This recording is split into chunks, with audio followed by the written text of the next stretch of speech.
என் சிற்றன்னையின் இறப்பிற்கு பிறகு அவருடைய அறையை சுத்தம் செய்வதற்காக நான் உள்ளே சென்றபோது அங்கே ஒரு கடிதம் என் கண்ணில் பட்டது. அது பழைய தலையணைக்கு அடியில் மிக ரகசியமாக ஒளித்து வைக்கப்பட்டிருந்தது. அந்த கடிதத்தை எடுத்துக்கொண்டு பதற்றத்துடன் என் தந்தையிடம் ஓடினேன். ஆனால் அதை வாசித்த என் தந்தை கண்கள் கலங்க என்னை நிமிர்ந்து பார்த்தார். அம்மா, இந்த கடிதத்தில் உள்ளதை என்னால் உனக்கு உரக்க படித்து காட்ட முடியாது. நீயே எடுத்து படித்துக்கொள் என்று நடுங்கும் குரலில் கூறினார். அவர் ஏன் அப்படி சொல்கிறார் என்று எனக்கு முதலில் புரியவில்லை. ஆனால் அந்த கடிதத்தை நான் வாசித்து முடித்தபோது என் காலடிக்கு கீழே இருந்த நிலமே நழுவி போவது போல் இருந்தது. அப்படி என்னத்தான் இருந்தது அந்த கடிதத்தில்? அதை தெரிந்து கொள்ளும் முன் என் அழகான குடும்பத்தை பற்றி நீங்கள் தெரிந்து கொள்ள வேண்டும். என் பெயர் திவ்யா. எனக்கு ஒரு அழகான கலகலப்பான சந்தோஷம் நிறைந்த குடும்பம் இருந்தது. என் அம்மாவின் பெயர் சுசிலா. மிகவும் சாதுவானவர், எவருக்கும் தீங்கு நினைக்காத தங்கமான குணம் படைத்தவர். தெருவில் யாருக்காவது ஒரு பிரச்சனை என்றால் ஓடோடி போய் நிற்கும் முதல் ஆள் என் அம்மாதான். யாராவது நோயுற்றால் உடனே சென்று நலம் விசாரிப்பார்.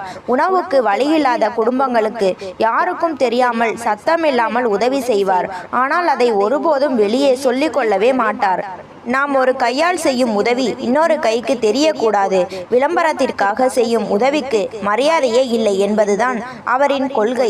என் தந்தை பெயர் சுந்தரம். அவரும் அம்மாவை போலவே கடுமையாக உழைப்பவர், நேர்மையானவர், தன் குடும்பத்தின் மீது அளவற்ற பாசம் கொண்டவர்.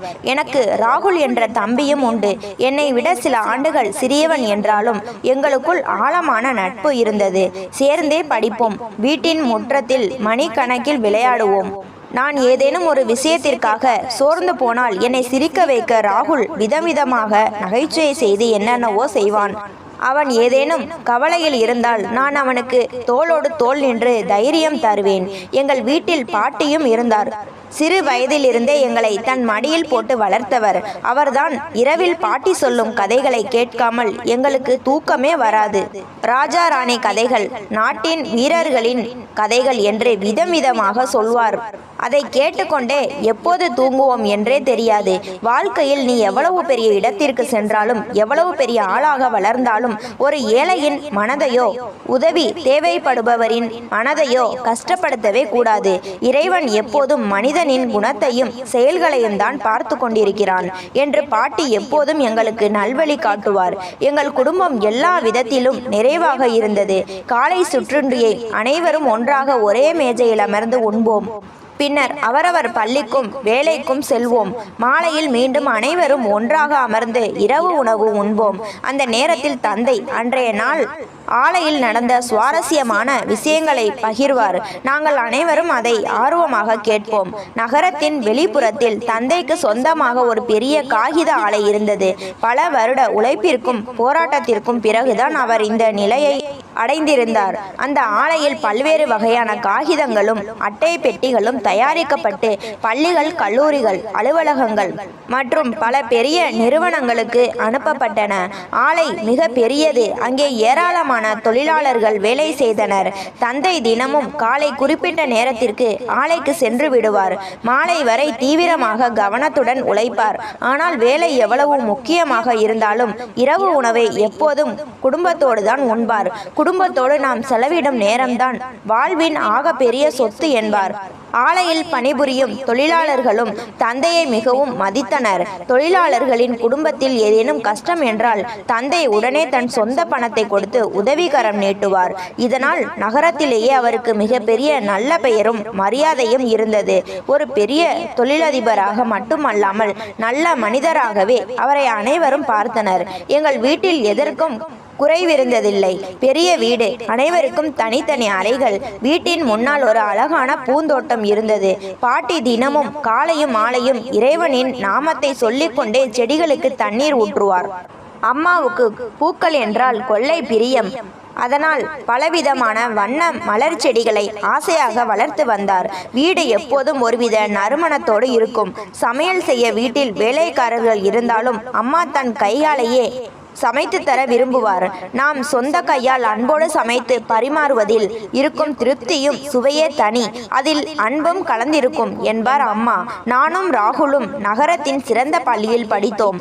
பணம் சம்பாதிப்பது முக்கியம்தான், அதைவிட நல்ல கல்வியும் ஒழுக்கமான நல்ல மனிதனாக வாழ்வதும் தான் மிக முக்கியம் என்று தந்தை அடிக்கடி கூறுவார். நான் படிப்பில் எப்போதும் சுட்டியாக முதன்மையாக இருந்தேன். தந்தையின் பெயரை மேலும் உயர்த்த வேண்டும் என்பதே என் லட்சியமாக இருந்தது. ராகுல் படிப்போடு விளையாட்டிலும் கெட்டிக்காரன். பள்ளியில் நடக்கும் ஓட்டப்பந்தயம் மற்றும் பல போட்டிகளில் கேடயங்களை அள்ளி வருவான். அவன் பரிசோடு வரும்போதெல்லாம் பாட்டி அவனை கட்டியணைத்து முத்தமிட்டு என் பேரப்பிள்ளை பெரிய ஆளாக வருவான் என்று வாழ்த்துவார்.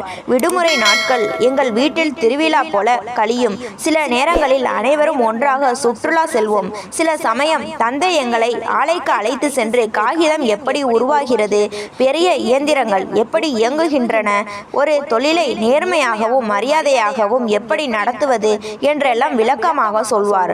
ஆண் பெண் என்ற பாகுபாடெல்லாம் கிடையாது. உழைப்பும் தைரியமும் இருந்தால் நீயும் எதையும் சாதிக்கலாம் என்று தந்தை எனக்கு எப்போதும் தைரியம் தருவார். எங்கள் வாழ்வில் எந்த குறையும் இல்லை. இந்த சந்தோஷமும் சிரிப்பும் காலத்திற்கும் நீடிக்கும் என்றே நாங்கள் உறுதியாக நம்பியிருந்தோம். ஆனால் விதி எங்களுக்காக எவ்வளவு பெரிய புயலை தன் மடியில் ஒளித்து வைத்திருக்கிறது என்பது அப்போது எங்களுக்கு கொஞ்சமும் தெரியாது.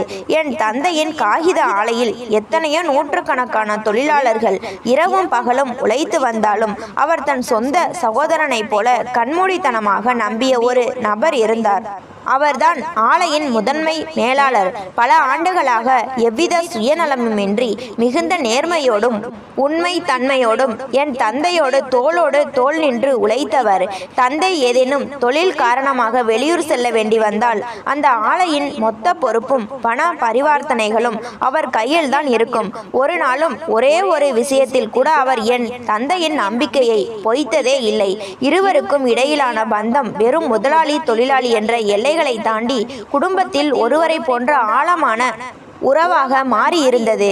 ஆனால் விதி தன் கொடூர கரங்களை நீட்டியது. ஒரு நாள் அந்த மேலாளர் வயது மூப்பின் காரணமாகவும் திடீரென ஏற்பட்ட தீவிர உடல்நலக் குறைவாலும் காலமானார். இந்த அதிர்ச்சி செய்தி தந்தையை நிலைகுலைய செய்தது. செய்தி கேட்ட அடுத்த கணமே தந்தை ஆலையின் முக்கிய வேலைகளை அப்படியே போட்டுவிட்டு பதறி அடித்தபடி அவரது வீட்டிற்கு ஓடோடி சென்றார். அங்கே சோகமே உருவெடுத்தது போன்ற காட்சிகள் நெஞ்சை பிழிந்தன. மேலாளரின் மனைவி ஏற்கனவே சில ஆண்டுகளுக்கு முன்பே இறந்து விட்டதால் இப்போது அவருடைய ஒரே மகள் மட்டுமே அனாதையாக ஆதரவற்று கதறி அழுது கொண்டிருந்தாள். அவளுக்கு பெரிய வயதெல்லாம் இல்லை, இளம்பெண். ஆனால் வாழ்நாளில் தன் தலையில் நிழலாக இருந்த ஒரே ஆதரவும் பறிபோய் விட்டதால் செய்வதறியாது உறைந்து போயிருந்தாள். தன்னை முன்னின்று தன் சொந்த குடும்பத்து நபருக்கு செய்வது போல அனைத்து இறுதி சடங்குகளையும் முறைப்படி செய்து முடித்தார். காரியங்கள் எல்லாம் முடிந்து எல்லாரும் கலைந்து சென்ற பின் தந்தை வீட்டிற்கு புறப்பட ஆயத்தமான போது அந்த பெண் மீண்டும் உறக்க கதறி அழத் தொடங்கினாள். தந்தை அவளிடம் சென்று ஆறுதலாக அவள் தலையில் கை வைத்து, மகளே, தைரியமாக இரு. இந்த அகண்ட உலகில் உனக்கு யாரும் இல்லை என்று ஒருபோதும் நினைக்காதே. உனக்கு எந்த உதவி தேவைப்பட்டாலும், பண உதவியோ அல்லது வேறு எந்த பிரச்சனையோ, தயங்காமல் என்னை அலைபேசியில் கூப்பிடு. உன் தந்தையின் இடத்திலிருந்து நான் உனக்கு உதவுவேன் என்று கூறி தன் அலைபேசி எண்ணை கொடுத்துவிட்டு வீட்டிற்கு திரும்பினார். அதன் பின் சில நாட்கள் இயல்பாகவே நகர்ந்தன. ஒரு நாள் தந்தை ஆலையில் தன் அலுவலக அறையில் அமர்ந்து சில முக்கியமான கோப்புகளை பார்த்து கொண்டிருந்த போது திடீரென அவரது அலைபேசி அலறியது. எடுத்து பார்த்தால் அந்த மேலாளரின் மகளிடமிருந்துதான் அழைப்பு. மறுமுனையில் அவள் மிகவும் பதற்றத்தோடும் அழுகையோடு உடைந்த குரலில், ஐயா, வீட்டு முதலாளி என்னை வீட்டை விட்டு உடனே வெளியேற சொல்லி மிரட்டுகிறார். கடந்த சில மாத வாடகை கொடுக்க என்னிடம் பணம் இல்லை.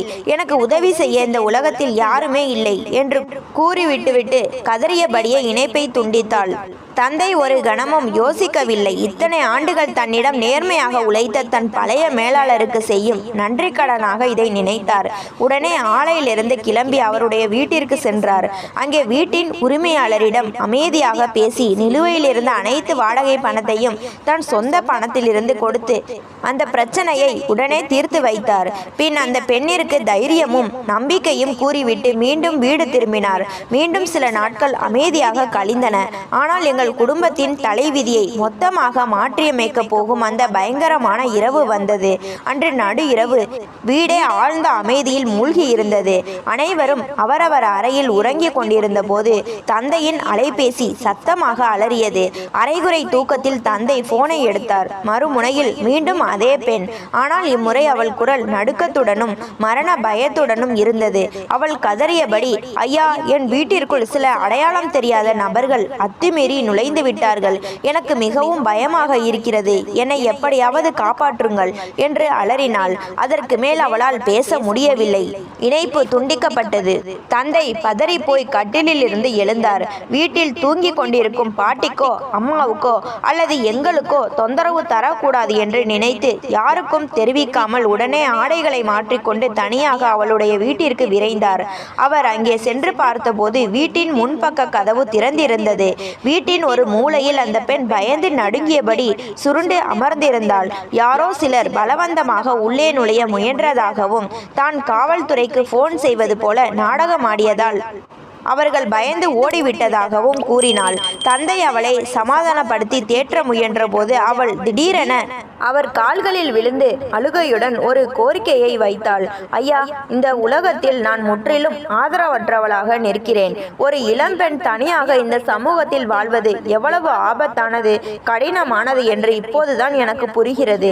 எல்லாரும் என்னை எளியவளாக பார்த்து மிரட்டுகிறார்கள். நீங்கள் என்னை மறுமணம் செய்து கொண்டால் மட்டுமே எனக்கு இந்த சமூகத்தில் ஒரு பாதுகாப்பும் முகவரியும் கிடைக்கும். சமூகம் என்னை அனாதையாகவோ தவறாகவோ பார்க்காது. உங்கள் குடும்பத்திற்கு நான் எந்த பாரமாகவும் இருக்க மாட்டேன். உங்கள் மனைவியோடும் பிள்ளைகளோடும் அடக்க ஒடுக்கமாக அனுசரணையாக நடந்து கொள்கிறேன். தயவு செய்து எனக்கு வாழ்வளித்து என் மானத்தை காப்பாற்றுங்கள். அந்த எதிர்பாராத வார்த்தைகளை கேட்ட தந்தை அப்படியே திகைத்து போனார். மகளே, என்ன வார்த்தை சொல்கிறாய்? எனக்கு ஏற்கனவே திருமணமாகி அன்பான மனைவியும் வளரும் 2 பிள்ளைகளும் இருக்கிறார்கள். நான் எப்படி இப்படி ஒரு காரியத்தை செய்ய முடியும்? இது முற்றிலும் தவறானது என்று தயங்கி மறுத்தார். ஆனால் அவள் விடவில்லை. தன் அனாதை நிலையையும் தனியாக வாழ முடியாது என்பதையும் சொல்லி சொல்லி கண்ணீர் விட்டு அழுதாள். பார்க்க லட்சணமாக இருந்த அந்த பெண்ணின் பரிதாப நிலை தந்தையின் மனதை மொத்தமாக உருக்கிவிட்டது. மனித இயல்பான இரக்க உணர்ச்சியிலும் தீவிர உணர்ச்சி வசப்பட்ட நிலையிலும் தந்தை சிந்திக்க தவறினார். அவசரப்பட்டு ஒரு தவறான முடிவை எடுத்தார். மறுநாளே தன் குடும்பத்தில் இருக்கும் யாருக்கும், ஏன் தன் உயிருக்கு உயிரான மனைவிக்கும் கூட எந்த தகவலும் தெரிவிக்காமல் கோவிலில் வைத்து அவளை திருமணம் செய்து கொண்டார். தந்தை அந்த பெண்ணை கூட்டி வந்து எங்கள் வீட்டின் வாசலில் வந்து நின்ற அந்த தருணம் நாங்கள் அனைவரும் அதிர்ச்சியில் உறைந்து போனோம். என்ன நடக்கிறது? ஏன் அப்பா இப்படி செய்தார் என்று யாருக்குமே புரியவில்லை. வாசல் படியில் நின்று கொண்டிருந்த என் அம்மாவின் முகத்தில் பூசியிருந்த அதிர்ச்சியும் சொல்லனா வலியும் தெளிவாக தெரிந்தது. ஆனால் என் அம்மா ஒரு வார்த்தை கூட எதிர்த்து பேசவில்லை, கத்தவில்லை, ஆர்ப்பாட்டம் செய்யவில்லை. குடும்பத்தின் கௌரவமும் நிம்மதியும் தான் முக்கியம் என தன் வாழ்நாள் முழுவதும் வாழ்ந்த அந்த தியாகி நெஞ்சை பிளக்கும் தன் வேதனையை தொண்டைக்குழியிலேயே புதைத்து கொண்டார். அப்போது நான் 12ஆம் வகுப்பு படித்து கொண்டிருந்தேன். எது சரி எது தவறு என்று தெளிவாக புரியும் வயது என் மனம் சுக்குநூறாக உடைந்து போனது. என் தெய்வம் போன்ற அம்மாவுக்கு நடந்த இந்த அநியாயத்தை பார்த்ததும் என் ரத்தம் கொதித்தது. தந்தை அந்த பெண்ணிற்கு வீட்டின் மாடியில் இருந்த ஒரு தனி அறையை ஒதுக்கி தந்து வேலைக்காரர்களை விட்டு சுத்தம் செய்ய சொல்லி அங்கே தங்க வைத்தார். என்னால் அழுகையை கட்டுப்படுத்தவே முடியவில்லை. கோபமும் வேதனையும் பொங்க நான் நேராக தந்தையிடம் ஓடினேன். அப்பா, அம்மா உங்களுக்கு என்ன செய்யவில்லை? உங்கள் வாழ்வின் ஒவ்வொரு கஷ்டத்திலும் தோல்வியிலும் தோளோடு தோள் நின்று உங்களை தாங்கி பிடித்தாரே, அவருக்கு போய் எப்படி உங்களால் இப்படி ஒரு துரோகத்தை செய்ய முடிந்தது? அம்மாவுக்கு நீங்கள் செய்தது கொஞ்சமாவது நியாயமா என்று கண்ணீரோடு கத்தினேன். தந்தை என் தலையை அண்மையோடு கோதி மிக அமைதியான குரலில், மகளே, நீ நினைக்கிற மாதிரி இது ஆசையினாலோ காதலினாலோ வந்த திருமணம் அல்ல. இந்த சமூகத்தில் யாரும் இல்லாமல் அனாதையாக நிற்கிற ஒரு ஆதரவற்ற பெண்ணிற்கு வாழ்வளிக்கவும் அடைக்கலம் தரவுமே இதை செய்தேன். காலம் போக போக நீயே இதை முழுசா புரிந்து கொள்வாய் என்றார். ஆனால் தந்தையின் சமாதான வார்த்தைகள் எதுவுமே என் மனதிற்குள் இறங்கவில்லை. என் அம்மாவின் கலங்கிய கண்களும் சிந்திய கண்ணீரும் மட்டுமே என் கண்ணுக்கு முன்னால் நின்றன. நான் அழுகையோடு நேராக பாட்டியின் அறைக்கு சென்று அவர் மடியில் விழுந்து கதறினேன்.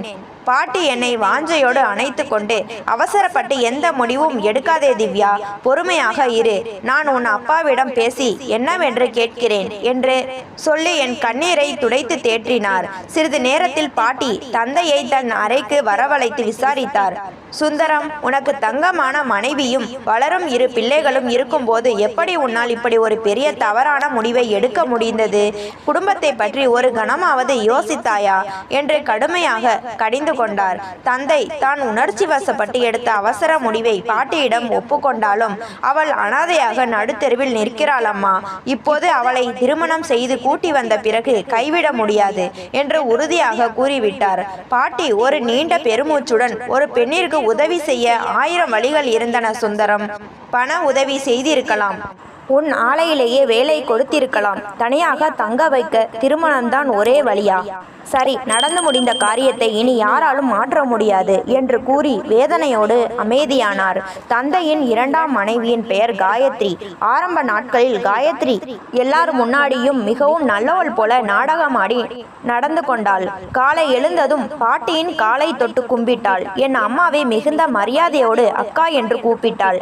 என் தம்பி ராகுலுக்கு அவனுக்கு பிடித்தமான மிட்டாய்களையும் பொம்மைகளையும் வாங்கி தந்தாள். வீட்டின் சமையல் வேலைகளிலோ அல்லது மற்ற பொறுப்புகளிலோ எந்த வேலையும் செய்யாமல் ஒதுங்கி இருந்தாலும் வீட்டில் உள்ள அனைவரிடமும் முகத்தில் சிரிப்பை ஏந்தி கொண்டு பேசி நல்ல பெயர் எடுக்க பார்த்தாள். ஆனால் எனக்கு அவளின் ஒவ்வொரு அசைவும் போலித்தனமான சிரிப்பும் ஆழமான சந்தேகத்தையே தந்தன. அவளுடைய அந்த போலி சிரிப்பும் தேன் ஒழுகும் இனிப்பான பேச்சும் என் மனதை ஒரு துளியும் ஒட்டவே இல்லை. அவளை பார்க்கும் போதெல்லாம் சமையலறையிலும் தன் அறையிலும் தனியாக அமர்ந்து கண்ணீர் வடிக்கும் என் அம்மாவின் கலங்கிய கண்கள் தான் என் நினைவுக்கு வந்து என் நெஞ்சை உறுத்தின. நாட்கள் மெல்ல மெல்ல நகர நகர காயத்ரியின் உண்மையான குணம் சற்றும் எதிர்பார்க்காத வகையில் வெளிப்பட தொடங்கியது. ஆரம்பத்தில் குடும்பத்தினரை கவர அவள் அணிந்திருந்த அந்த போலி இனிமை என்னும் முகமூடி மெல்ல மெல்ல கலன்று விழுந்தது. வீட்டின் பொறுப்புகளை பற்றியோ குடும்பத்தின் அமைதியை பற்றியோ எல்லளவும் கவலைப்படாத அவளது அலட்சிய போக்கு நாளுக்கு நாள் தலை தூக்கியது. என் அம்மா வழக்கம் போலவே அதிகாலை 4:30 மணிக்கெல்லாம் எழுந்து விடுவார். வீட்டை பெருக்கி துடைத்து சுத்தம் செய்து அனைவருக்கும் காலை சுற்றுண்டியையும் மதிய உணவையும் அன்போடு சமைப்பார். பாட்டிக்கு நேரம் தவறாமல் மருந்துகளை கொடுத்து அவரது ஒவ்வொரு தேவையையும் பார்த்து பார்த்து செய்வார். பாட்டிக்கு வயது மூப்பின் காரணமாக இடுப்பிலும் முழங்காலிலும் கடுமையான வலி இருந்ததால் அம்மா தினமும் இரவு தூங்குவதற்கு முன் தன் கையால் சூடான தைலத்தை தடவி மெதுவாக மசாஜ் செய்து விடுவார். அம்மா செய்யும் அந்த சேவையில்தான் பாட்டிக்கு அன்றைய நாளின் வலியே மறந்து நிம்மதியான தூக்கம் வரும். ஆனால் காயத்ரியின் போக்கோ முற்றிலும் வேறாக இருந்தது. காலையில் சூரியன் உச்சிக்கு வரும் வரை தூங்குவாள். சமையலறை பக்கமே எட்டி பார்க்க மாட்டாள். நாள் முழுவதும் தன் அறையிலேயே முடங்கி கிடந்து தொலைக்காட்சி பார்ப்பதும் தோழிகளுடன் அலைபேசியில் மணிக்கணக்கில் சிரித்து பேசுவதுமாகவே பொழுதை கழித்தாள். வீட்டின் எந்த ஒரு வேலைக்கும் ஒரு துளி உதவியோ அல்லது பங்களிப்போ தருவது கிடையாது. அது மட்டுமின்றி அவளது சதி செயல்கள் இத்தோடு நிற்கவில்லை. சிறுவனான என் தம்பி ராகுலை தனியாக தன் அறைக்கு அழைத்து வைத்து கொண்டு அவனுக்கு சாக்லேட்டுகளையும் பொம்மைகளையும் கொடுத்து ஆசை வார்த்தைகள் பேசுவாள். உன் அம்மா எப்போதும் உன்னை கண்டிக்கிறாள், தேவையில்லாமல் உன்னை திட்டுறாள் அல்லவா? நான் அப்படி இல்லை, நீ என் பேச்சை கேட்டால் உனக்கு வேண்டியதையெல்லாம் வாங்கி தருவேன் என்றெல்லாம் கூறி என் அம்மாவிற்கு எதிராக தவறான எண்ணங்களை அந்த பிஞ்சு மனதில் மெல்ல நஞ்சாக விதைக்க முயன்றாள். ஒரு நாள் காயத்ரியின் அக்கிரமமும் ஆணவமும் எல்லையை கடந்து உச்சகட்டத்தை அடைந்தது. அன்று மதிய வேளை. அம்மா சமையலறையில் மதிய உணவுக்கான ஆயத்தங்களை செய்து கொண்டிருந்தார்.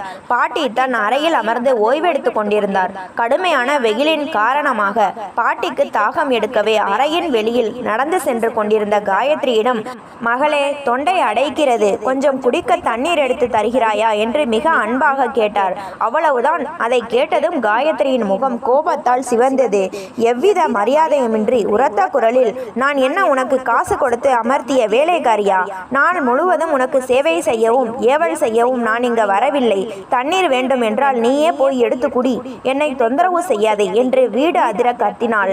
வயதான பாட்டி அந்த வார்த்தைகளை கேட்டு அதிர்ச்சியில் உறைந்து போனார். தன் வாழ்நாளில் ஒருவரிடமும் இப்படிப்பட்ட சொற்களை கேட்டிராத அவர் கண்கள் கலங்கி நின்றார்.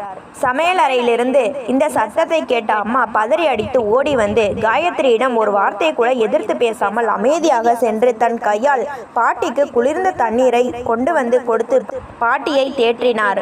மாலை தந்தை ஆலையிலிருந்து வீட்டிற்கு திரும்பியதும் பாட்டி நடந்த சம்பவத்தை நினைத்து கண்ணீருடன் அவரிடம் கூறினார். அதை கேட்ட தந்தைக்கு கோபம் தலைக்கேறியது. ஆத்திரத்துடன் நேராக மாடிக்கு சென்று காயத்ரியின் அறை கதவை தட்டி, உனக்கு எவ்வளவு தைரியம் இருந்தால் என் தாயை ஒரு வேலைக்காரியைப் போல நடத்தி இப்படி பேசுவாய்? என் முதல் மனைவி சுசீலா இந்த வீட்டில் காலடி எடுத்து வைத்த நாளிலிருந்து இன்று வரை ஒரு நாளும் என் தாயை எதிர்த்து பேசியதில்லை. அவரை தன் சொந்த தாயை போல கண்ணின் மணி போல பார்த்து கொள்கிறாள். இந்த வீட்டில் வாழ வேண்டும் என்றால் எல்லாரிடமும் மரியாதையாக நடக்க கற்றுக்கொள் என்று கடுமையாக எச்சரித்தார். காயத்ரி தந்தையின் கோபத்தை கண்டு அந்த நேரத்தில் அமைதியானாலே தவிர அவள் முகத்திலோ அல்லது பார்வையிலோ எல்லளவும் மன வருத்தமோ உணரப்படவில்லை. மாறாக அவளது நெஞ்சிற்குள் ஏதோ ஒரு கொடூரமான வஞ்சம் புகைய தொடங்கியது. இவ்வாறாக வீட்டின் ஒவ்வொரு மூலையிலும் ஒருவித பதற்றமும் அமைதியின்மையும் புகைய தொடங்கிய சூழலிலேயே நாட்கள் நகர்ந்தன. எங்கள் அனைவரின் வாழ்க்கையையும் மொத்தமாக உலுக்கியெறிய போகும் அந்த பயங்கரமான கருப்பு நாள் வந்தது. அன்று வழக்கம் போல தெளிவான ஒரு மதிய வேளை. அம்மா சமையலறையில் அனைவருக்கும் மதிய உணவு சமைத்து கொண்டிருந்தார். நான் என் அறையில் தேர்வுக்காக படித்து கொண்டிருந்தேன். திடீரென சமையலறையிலிருந்து அம்மாவின் கொடூரமான நெஞ்சை பிளக்கும் அலறல் சத்தம் கேட்டது. ஐயோ காப்பாற்றுங்கள், தீ தீ என்ற அம்மாவின் கதறல் சத்தம் கேட்ட அடுத்த கணமே நான் புத்தகத்தை போட்டுவிட்டு சமையலறையை நோக்கி ஓடினேன். அங்கே நான் கண்ட காட்சி என் வாழ்நாளில் மறக்க முடியாத நரகமாக இருந்தது. சமையலறை முழுவதும் தீப்பற்றி புகை மண்டி கொண்டிருந்தது. என் அம்மாவின் புடவையில் தீ பிடித்து அது நொடி பொழுதில் உடல் முழுவதும் கொழுந்துவிட்டு எரிந்து பரவி இருந்தது. அம்மா வலியால் துடித்து அலறி கொண்டிருந்தார். நாங்கள் அனைவரும் பதறி அடித்து ஓடி வந்து அங்கிருந்த கனமான போர்வையை எடுத்து அம்மா மீது போர்த்தி தண்ணீரை ஊற்றி போராடி தீயை அணைத்தோம். ஆனால் அதற்குள் அசம்பாவிதம் நடந்து முடிந்து விட்டது. நான் நடுங்கும் கரங்களுடன் உடனே தந்தைக்கு அலைபேசியில் தகவல் தெரிவித்து அம்மாவை விரைவாக மருத்துவமனைக்கு கொண்டு சென்றோம். மருத்துவமனையின் அவசர சிகிச்சை பிரிவில் மருத்துவர்கள் தீவிரமாக போராடி சிகிச்சை அளித்தனர். நாங்கள் அனைவரும் வெளியே கண்ணீரும் கம்பளையுமாக இறைவனை வேண்டிக் கொண்டிருந்தோம். ஆனால் சிறிது நேரத்திற்கு பின் வெளியே வந்த மருத்துவரின் முகத்தில் இருந்த தீவிரமும் கவலையும் நல்ல செய்தியை சொல்லவில்லை. மருத்துவர் மெல்லிய குரலில் மிகவும் வருத்தமாக இருக்கிறது. அவரது உடலில் 90% மேல் கடுமையான தீக்காயங்கள் ஏற்பட்டுவிட்டன. எங்களால் அவரை காப்பாற்ற முடியவில்லை என்று கூறிய போது என் தலை சுற்றி உலகம் ஒரே நொடியில் இருண்டு போனது. என் அன்பான தெய்வம் போன்ற அம்மா எங்களை அனாதைகளாக தவிக்க விட்டுவிட்டு இந்த உலகத்தை விட்டு நிரந்தரமாக பிரிந்து சென்று விட்டார். அம்மாவின் மறைவு எங்கள் குடும்பத்தின் மகிழ்ச்சியையும் நிம்மதியையும் சிரிப்பையும் மொத்தமாக பறித்து கொண்டது. வீட்டின் ஒவ்வொரு மூலையிலும் அம்மாவின் நினைவுகளும் அவர் நடமாடிய தடயங்களுமே நிறைந்திருந்தன. காலை எழுந்தவுடன் புன்னகையோடு இருக்கும் அம்மாவின் முகத்தை பார்த்து பழகிய எங்களுக்கு இப்போது அந்த வீட்டில் சுடுகாட்டு அமைதியும் பேரமைதியுமே எஞ்சி இருந்தது. பாட்டி தன் சொந்த மகளை போன்ற மருமகளை இழந்து உணவு உண்ணாமல் கண்ணீரில் மூழ்கினார். தந்தையும் தான் செய்த தவறையும் தன் அவசர முடிவால் நேர்ந்த பேரழிவையும் உணர்ந்து மன உளைச்சலிலும் அளவிட முடியாத குற்ற உணர்ச்சியிலும் கூனி குறுகி போனார். யாரிடமும் பேசாமல் தனிமையில் அமர்ந்து கண்ணீர் வடித்தார். ஆனால் இந்த சோகமான சூழலை காயத்ரி மிகவும் தந்திரமாக தனக்கு சாதகமாக பயன்படுத்த தொடங்கினாள். அம்மா உயிரோடு இருக்கும் வரை எந்த வேலையும் செய்யாமல் அலட்சியமாக தன் அறையிலேயே முடங்கி கிடந்த காயத்ரி இப்போது வீட்டின் மொத்த அதிகாரத்தையும் தன் கையில் எடுத்துக்கொண்டாள். வீட்டின் அலமாரி சாவிகள், பணப்புழக்கம், வீட்டின் நிர்வாகம், சமையலறை என அனைத்தும் அவள் கட்டுப்பாட்டுக்குள் வந்தன. தந்தையும் மன உடைந்த நிலையில் எதை பற்றியும் யோசிக்கும் திறனை இழந்து இருந்ததால் காயத்ரி சொல்வதற்கெல்லாம் மறுப்பின்றி தலையாட்டத் தொடங்கினார். அம்மாவின் உடைமைகள், புடவைகள், புகைப்படங்கள் என அனைத்தும் வீட்டின் மூலையில் இருந்த ஒரு பழைய அறைக்கு மாற்றப்பட்டு பூட்டப்பட்டன. வீட்டின் அலங்காரமே காயத்ரியின் விருப்பப்படி மாறியது. என் அம்மா வாழ்ந்ததற்கான எந்த ஒரு தடயமும் இந்த வீட்டில் இல்லாதவாறு வீட்டின் அமைப்பையே அவள் மாற்றினாள். நானும் ராகுலும் என் அம்மாவின் நினைவுகளுக்காகவும் தந்தையின் நிலைமையை கண்டும் இந்த அநியாயங்களை மௌனமாக சகித்து கொண்டோம். ஆனால் அம்மா இறந்து சில மாதங்கள் கழித்து காயத்ரியிடம் சில விசித்திரமான பயங்கரமான மாற்றங்கள் தெரிய தொடங்கின. ஆரம்பத்தில் அவள் தனியாக அறையில் அமர்ந்து தனக்குத்தானே பேசிக்கொள்வாள். திடீரென உரக்க சிரிப்பாள். அடுத்த கணமே எவ்வித காரணமுமின்றி தலையில் கை வைத்து அழுவாள். நாட்கள் செல்ல செல்ல இரவில் அவளுடைய பயங்கரமான அலறல் சத்தம் வீடெங்கும் கேட்கத் தொடங்கியது. நடு இரவில் கத்தி அலறிக்கொண்டு அவள் எழுந்திருக்கும் போது தந்தை பதறி அடித்து காரணம் கேட்கையில் வீட்டின் பின்னாடி இருட்டில் யாரோ நிற்கிறார்கள். யாரோ என்னையே முறைத்து பார்த்து கொண்டிருக்கிறார்கள். நான் எங்கு சென்றாலும் என் பின்னாடியே நிழல் போல வருகிறார்கள் என்று உடம்பெல்லாம் நடுங்க கூறுவாள். ஒரு நாள் காலை உணவின் போது காயத்ரி கையில் இருந்த தட்டை பிடிக்கும் சக்தி கூட இன்றி நடுங்கியபடி, நான் இரவில் ஒரு பயங்கரமான கனவு கண்டேன். உங்கள் முதல் மனைவி சுசிலா என்னை வெறித்து பார்த்தாள். என்னை ஏதோ செய்ய வருவது போல இருந்தது என்று பயத்தில் உளறினாள். தந்தை அதை வெறும் கெட்ட கனவு, மன அழுத்தம் என்று சமாதானப்படுத்த முயன்றாலும் காயத்ரியின் பயம் குறையவே இல்லை. வீட்டின் காலியான இடங்களையும் இருட்டான மூலைகளையும் பார்த்து அங்கே யாரோ நிற்கிறார்கள், என்னை முறைக்கிறார்கள் என்று அலறி கத்தத் தொடங்கினாள். ஒரு நாள் மாலை வேளை நான் மாடிக்கு சென்று துணி காய போடும் கம்பியிலிருந்து துணிகளை எடுத்து கொண்டிருந்தேன். அப்போது காயத்ரி மாடி படிக்கட்டின் அருகில் நின்று எதிரில் இருந்த காலியான இடத்தை பார்த்து பேசிக் கொண்டிருந்தாள். அவள் தன் இரு கைகளையும் கூப்பி பயத்தில் கண்களில் கண்ணீர் வழிய அழுதபடி, என்னை கொன்று விடாதே, நான் செய்தது பெருந்தவறுதான், என்னை மன்னித்து விடு, இனிமேல் இப்படி செய்ய மாட்டேன் என்று யாரிடமோ காலில் விழுந்து கெஞ்சி கொண்டிருந்தாள். ஆனால் அங்கே யாருமே இல்லை, வெறுமை மட்டுமே இருந்தது. நான் இதை கண்டு அதிர்ச்சி அடைந்து மெதுவாக அவள் அருகில் சென்று, சிற்றன்னை, யாருடன் பேசுகிறீர்கள்? அங்கே யாருமே இல்லையே என்று கேட்டேன். அவள் என் குரலை கேட்டதும் திடுக்கிட்டு திரும்பி தன் நடுக்கமான கரங்களால் என் கையை பலமாக பிடித்து கொண்டு, திவ்யா, உன் அம்மாவை பார், அங்கே நிற்கிறாள், அவள் என்னை அடிக்க வருகிறாள், என்னை மன்னித்து விட சொல், அவளிடம் சொல் என்று திகிலுடன் கத்தினாள். அவளின் இந்த விசித்திரமான நிலையையும் கட்டுப்பாடற்ற பயத்தையும் பார்த்த எனக்குள் ஒரு பெரிய சந்தேகம் முளைவிட்டது. காயத்ரியின் இந்த விசித்திர பயத்திற்கும் மனசிதைவிற்கும் பின்னால் ஏதோ ஒரு பெரிய பயங்கரமான ரகசியம் ஒளிந்திருக்கிறது என்பது மட்டும் எனக்கு தெளிவாக புரிந்தது. காயத்ரியின் மனதில் குடியேறிய அந்த விவரிக்க முடியாத பயமும் படபடப்பும் நாளடைவில் குறையவே இல்லை. மாறாக நாளுக்கு நாள் அதன் தீவிரம் எல்லை மீறிக்கொண்டே சென்றது. ஆரம்பத்தில் வீட்டின் அதிகாரத்தை கையில் எடுத்துக்கொண்டு கம்பீரமாக சுற்றி திரிந்தவள் இப்போது தன் அறையை விட்டு வெளியே வரக்கூட அஞ்சினாள். பகல் நேரங்களில் கூட வீட்டின் மூலைகளில் நிழல்கள் அசைவது போல உணர்ந்து நடுங்கினாள். இரவில் தூக்கமின்றி அலறி துடிப்பதும் அறைக்கதவை உள்பக்கமாக பூட்டிக்கொண்டு தனியாக அமர்ந்து கதறி அழுவதுமாக அவளது வாழ்க்கை மாறியது. அவளது இந்த விசித்திரமான பயங்கரமான மாற்றத்தை கண்ட பாட்டி மிகவும் கவலையடைந்தார். ஒரு நாள் மாலையில் தந்தையை அருகில் அழைத்து, சுந்தரம், இவள் நிலைமையை பார்த்தால் எனக்கு நாளுக்கு நாள் பயமாக இருக்கிறதப்பா. ஏதோ பெரிய மனநோய் பிடித்தது போல் நடந்து கொள்கிறாள். யாரிடமோ பேசுவதும் காலியான இடத்தை பார்த்து அலறுவதுமாக இருக்கிறாள். தாமதிக்காமல் இவளை உடனே ஒரு நல்ல மனநல மருத்துவரிடம் அழைத்து சென்று காட்டு என்றார். தந்தையும் பாட்டியின் சொல்லை தட்டாமல் மறுநாளே காயத்ரியை நகரத்தின் சிறந்த மனநல மருத்துவரிடம் அழைத்து சென்றார். மருத்துவமனையில் மருத்துவர் காயத்ரியை ஒரு தனி அறைக்கு அழைத்து சென்று அவளிடம் மிக அமைதியாக உரையாடினார். அவளது மனதிற்குள் உறைந்திருக்கும் பயத்திற்கான மூல காரணத்தை கண்டறிய பல்வேறு கேள்விகளை கேட்டார். காயத்ரி தன் கைகளை இறுக பற்றியபடி நடுங்கும் குரலில் மருத்துவரிடம் பேசத் தொடங்கினாள். டாக்டர், வீட்டில் நான் தனியாக இருக்கும் போதெல்லாம் என் காதருகே யாரோ முணுமுணுப்பது போல இருக்கிறது. ஒரு உருவம் தீ காயங்களோடு என்னை எப்போதும் பின்தொடர்வது போலவே இருக்கிறது. நான் எங்கு சென்றாலும் எந்த மூலைக்கு ஓடினாலும் அது என்னை விடாமல் துரத்துகிறது என்று திகிலுடன் கூறினாள். அவளது நிலையை முழுமையாக ஆராய்ந்த மருத்துவர் தந்தையிடம் வந்து, இவருக்கு கடுமையான மன அழுத்தமும் மன பிரமையும் ஏற்பட்டிருக்கிறது.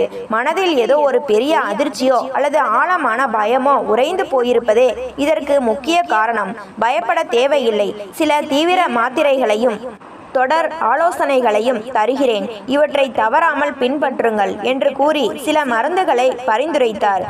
நாங்களும் மருத்துவர் கூறியது போல காயத்ரிக்கு மாத்திரைகளை தவறாமல் கொடுத்து வந்தோம். தந்தையும் அவளை கனிவோடு பார்த்து கொண்டார். ஆனால் வாரங்கள் பல கடந்தும் அவளது நிலையில் எந்த ஒரு முன்னேற்றமும் ஏற்படவில்லை. மாறாக மாத்திரைகளின் வீரியத்தையும் மீறி அவளது பயமும் பிரமையும் ஒரு கட்டற்ற நிலையை எட்டியது. ஒரு நாள் காலை வேளை தந்தை வழக்கம் போல ஆலைக்கு சென்றிருந்தார். ராகுலும் பள்ளிக்கு கிளம்பி சென்றிருந்தான். நான் கல்லூரியிலிருந்து அன்றைய வகுப்புகள் முடிந்து சீக்கிரமாக வீட்டிற்கு திரும்பி வந்து ஹாலில் அமர்ந்து பாட்டியிடம் பேசிக் கொண்டிருந்தேன். திடீரென மாடியிலிருந்து பொருட்கள் ஓங்கி அடிக்கப்பட்டு உடைந்து சிதறும் பயங்கரமான சத்தம் கேட்டது. அதைத் தொடர்ந்து அலறல் சத்தமும் கேட்டது. நானும் பாட்டியும் பதறி அடித்துக்கொண்டு மாடியை நோக்கி ஓடினோம். சத்தம் காயத்ரியின் அறையிலிருந்துதான் வந்து கொண்டிருந்தது. அறையின் கதவு உள்பக்கமாக பூட்டப்பட்டிருந்தது. நாங்கள் கதவை பலமாக தட்டி, சிற்றனை கதவை திறங்கள், என்ன ஆச்சு என்று உரக்க கத்தினோம். ஆனால் உள்ளே இருந்து எந்த பதிலும் வரவில்லை.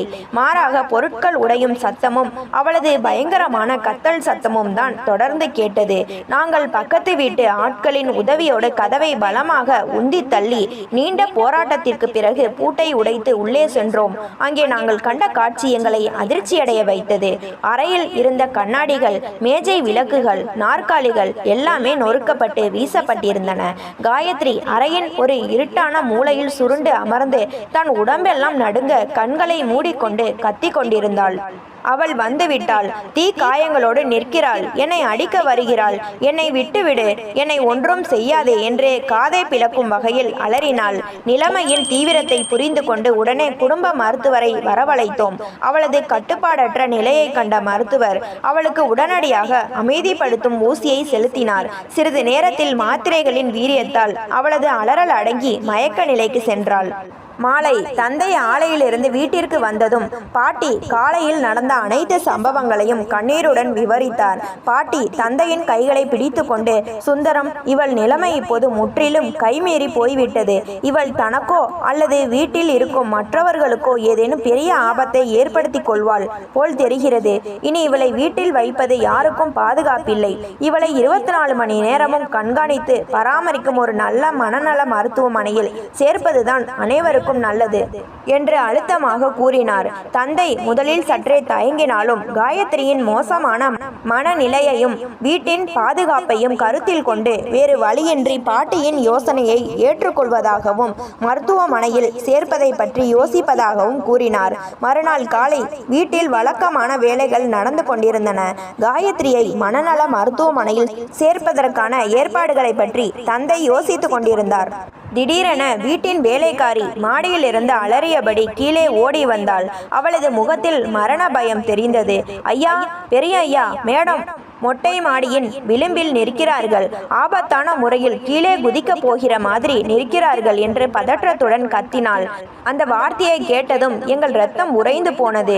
நானும் தந்தையும் பாட்டியும் பதறி அடித்துக்கொண்டு மொட்டை மாடியை நோக்கி ஓடினோம். அங்கே நாங்கள் கண்ட காட்சி நெஞ்சை நடுங்க வைத்தது. காயத்ரி மொட்டை மாடியின் தடுப்பு சுவரில் மிக குறுகிய விளிம்பில் காற்றாட ஆபத்தான முறையில் நின்று கொண்டிருந்தாள். அவளது கண்கள் நிலை குத்தி போயிருந்தன. தந்தை மெதுவாக அடிமேல் அடி வைத்து முன்னேறி, காயத்ரி, என்ன செய்கிறாய்? கீழே இறங்கி வா, பயப்படாதே, நாம் மருத்துவரிடம் செல்லலாம், அமைதியாக இரு என்று கண்ணீருடன் எவ்வளவோ கெஞ்சி பார்த்தார். நானும் பாட்டியும் கூட கதறி அழைத்தோம். ஆனால் காயத்ரி யாருடைய பேச்சையும் கேட்கும் நிலையில் அல்லது உணரும் சுய நினைவில் இல்லை. அவள் காலியான ஆகாயத்தை பார்த்து, என்னை தொடாதே, என்னை விட்டுவிடு என்று அலறியபடி பின்வாங்கும் பிரம்மையில் நிலை தடுமாறி மாடியின் விளிம்பிலிருந்து கீழே விழுந்து விட்டாள். காயத்ரி என்று தந்தை கத்திய சத்தம் அந்த பகுதியையே உலுக்கியது. நாங்கள் அனைவரும் அலறி அடித்து கொண்டு கீழே ஓடினோம். இரத்த வெள்ளத்தில் கிடந்த அவளை தூக்கி கொண்டு பதறி அடித்து அருகில் இருந்த அவசர சிகிச்சை பிரிவுக்கு கொண்டு சென்றோம். மருத்துவர்கள் அவளுக்கு தீவிர சிகிச்சை அளித்தனர். ஆனால் தலையிலும் உடலிலும் ஏற்பட்ட கடுமையான காயங்களின் காரணமாக சிகிச்சை பலனின்றி காயத்ரி பரிதாபமாக உயிரிழந்தாள்.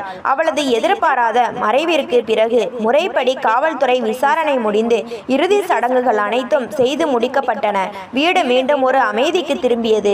ஆனால் என் மனதில் ஒரே ஒரு கேள்வி மட்டும் ஓயாமல் குறைந்து கொண்டே இருந்தது. காயத்ரி ஏன் அவ்வளவு தூரம் பயந்தாள்? எது அவளை பைத்தியமாக்கி இந்த கொடூரமான நிலைக்கு தள்ளியது? சும்மா ஒரு பிரம்மையால் மட்டும் ஒரு மனிதன் இப்படி அலறி சாக முடியுமா? என் மனதிற்குள் முளைத்த அந்த சந்தேகம் என்னை உறங்க விடாமல் அச்சுறுத்தி கொண்டே இருந்தது. காயத்ரியின் மறைவிற்கு பிறகு சில நாட்கள் அமைதியாக கழிந்தன. வீட்டின் மாடி அறையை அப்படியே பூட்டி வைத்திருப்பது சரியல்ல என்பதால் காயத்ரியின் அறையை சுத்தம் செய்ய நான் மாடிக்கு சென்றேன். அறை கதவை திறந்து உள்ளே நுழைந்த போது ஒருவித மூச்சு திணறலும் மௌனமும் தூசியும் நிறைந்திருந்தது.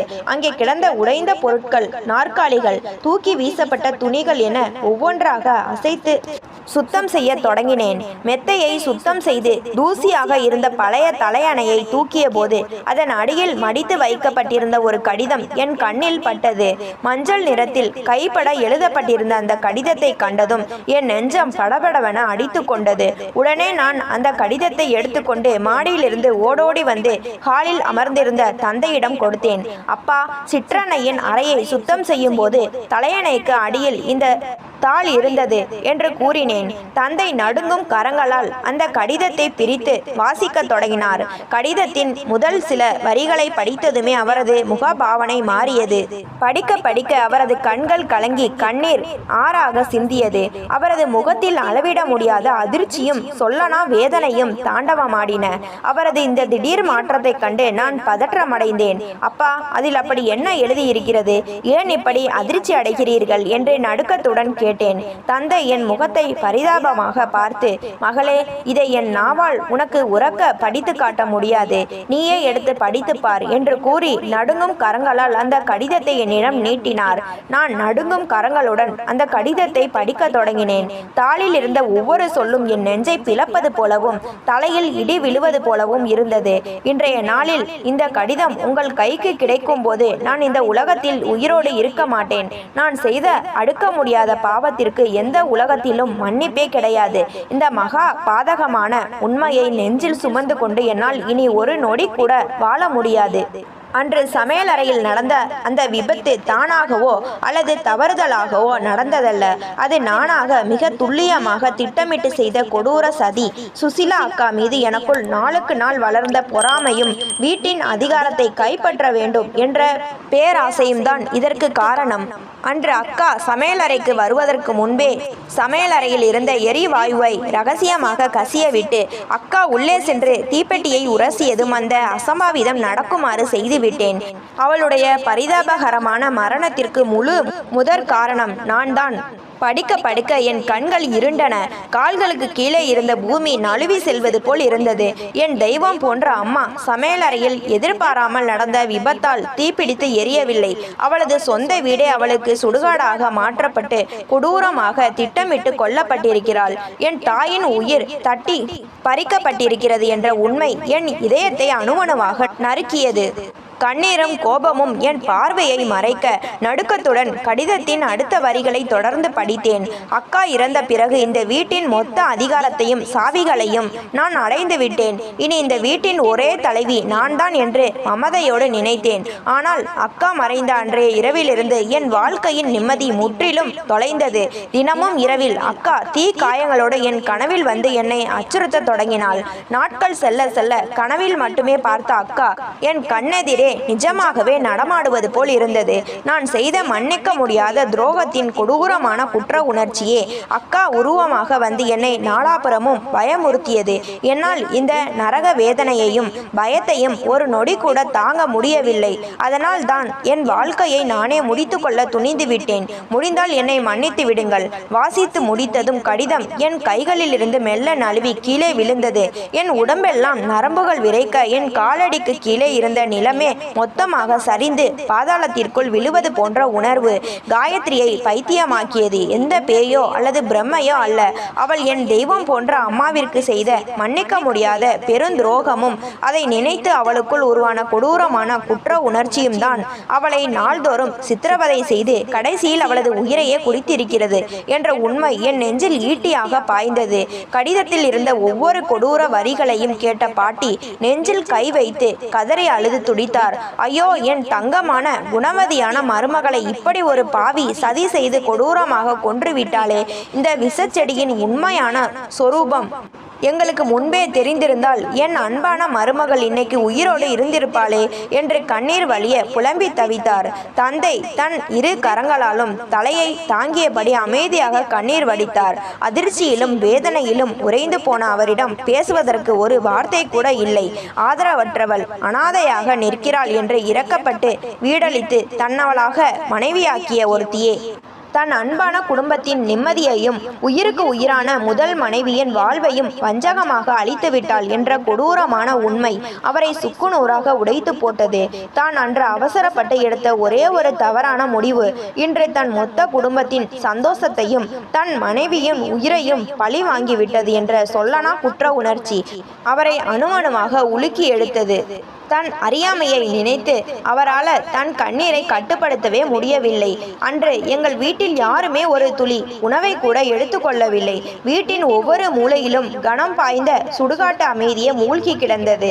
ஒரு புறம் அன்பே உருவான என் அம்மாவின் கொடூரமான பிரிவு தந்த ஆறாத வலி, மறுபுறம் ஆதரவு தந்த குடும்பத்திற்கே துரோகம் இழைத்த காயத்ரியின் கொடூரமான உண்மை வெளிப்பட்ட அதிர்ச்சி இரண்டும் சேர்ந்து எங்கள் நெஞ்சை அடைத்து மூச்சு திணற வைத்தது. காயத்ரி ஏற்கனவே தன் வாழ்க்கையை முடித்து கொண்டு இறந்து விட்டதால் அவளிடம் சென்று எந்த கேள்வியும் கேட்க முடியாது. அவளை சட்டத்தின் முன் நிறுத்தி தண்டனையும் பெற்றுத்தர முடியாது. ஆனால் அவள் செய்த அடுக்க முடியாத பாவத்திற்கு இயற்கை அளித்த கொடூரமான தண்டனையும் அவளது சொந்த நெஞ்சிற்குள் எரிந்த குற்ற உணர்ச்சியுமே அவளை நாள்தோறும் பைத்தியமாக்கி இறுதியில் அவளது உயிரையே குடித்திருக்கிறது என்பதை நாங்கள் உணர்ந்தோம். தீவினை செய்தான் தீவினை காண்பான் என்ற பழமொழிக்கு ஏற்ப அவள் விதைத்த வினைக்கேற்ற அறுவடை அவளுக்கே கிடைத்தது. ஆனால் அந்த உண்மையை கண்டறிந்த பின்பும் என் அம்மாவின் இழப்பை எந்த செல்வத்தாலும் எந்த பழி வாங்கலாலும் எந்த தண்டனையாலும் மீண்டும் ஈடு செய்யவே முடியாது என்ற நிதர்சனமான உண்மை எங்களை மேலும் மீளாத சோகத்தில் ஆழ்த்தியது. காலம் யாருக்காகவும் தன் பயணத்தை நிறுத்துவதில்லை. ஆறாத ரணங்களையும் தன் மெல்லிய ஸ்பரிசத்தால் ஆற்ற முயலும் காலத்தின் சுழற்சியில் நாட்கள் மாதங்களாகவும் மாதங்கள் வருடங்களாகவும் வேகமாக உருண்டோடின. அந்த பயங்கரமான புயலுக்கு பிறகு நானும் ராகுலும் வளர்ந்து பெரியவர்களானோம். நான் என் இளங்கலை பட்ட படிப்பை வெற்றிகரமாக முடித்தேன். அம்மா இல்லாத பெரும் குறையையும் ஏங்க வைக்கும் வெறிச்சோடிய உணர்வையும் பாட்டி தன் அளவற்ற அன்பினாலும் அரவணைப்பினாலும் ஓரளவிற்கு நிரப்ப முயன்றார். அம்மாவின் நினைவுகளை நெஞ்சில் ஏந்தியபடியே நாங்கள் அடுத்த கட்டத்திற்கு நகர பழகி கொண்டோம். என் படிப்பு முடிந்ததுமே தந்தையின் பல வருட குடும்ப நண்பரின் மகனுடன் எனக்கு திருமணம் நிச்சயிக்கப்பட்டது. பாட்டியின் ஆசியோடும் தந்தையின் மனப்பூர்வமான வாழ்த்துக்களோடும் மிக சிறப்பான முறையில் எங்கள் திருமணம் நடந்து முடிந்தது. அதிர்ஷ்டவசமாக எனக்கு அன்பான என் உணர்வுகளை புரிந்து கொள்ளும் நல்ல கணவரும் மறைந்த என் அம்மாவை போலவே என்னை தாயின் வாஞ்சையோடு நேசிக்கும் மாமியார் மாமனாரும் அமைந்தனர். என் தம்பி ராகுலும் தன் உயர் படிப்பை சிறப்பான முறையில் முடித்துவிட்டு தந்தையின் காகித ஆலையின் மொத்த பொறுப்புகளையும் தன் தோள்களில் ஏற்றுக்கொண்டு தொழிலை நேர்மையாகவும் திறம்படவும் நடத்த தொடங்கினான். தந்தைக்கு அவனது வளர்ச்சி மிக பெரிய ஆறுதலாக அமைந்தது. என் தந்தை இப்போது மிகவும் அமைதியாகிவிட்டார். பேச்சை குறைத்து கொண்டு அதிக நேரத்தை தனிமையிலேயே செலவிடத் தொடங்கினார். அவரது முகத்தில் வயோதிகத்தின் தளர்ச்சியும் கடந்து வந்த பாதையில் ஏற்பட்ட கசப்பான நினைவுகளின் ஆறாத வலியும் மிக தெளிவாகவே தெரிந்தது. தன் தவறான ஒரு அவசர முடிவால் இழந்துவிட்ட தன் அன்பான மனைவியின் நினைவுகளுடனேயே அவர் தன் ஒவ்வொரு நாளையும் கடத்தி கொண்டிருந்தார்.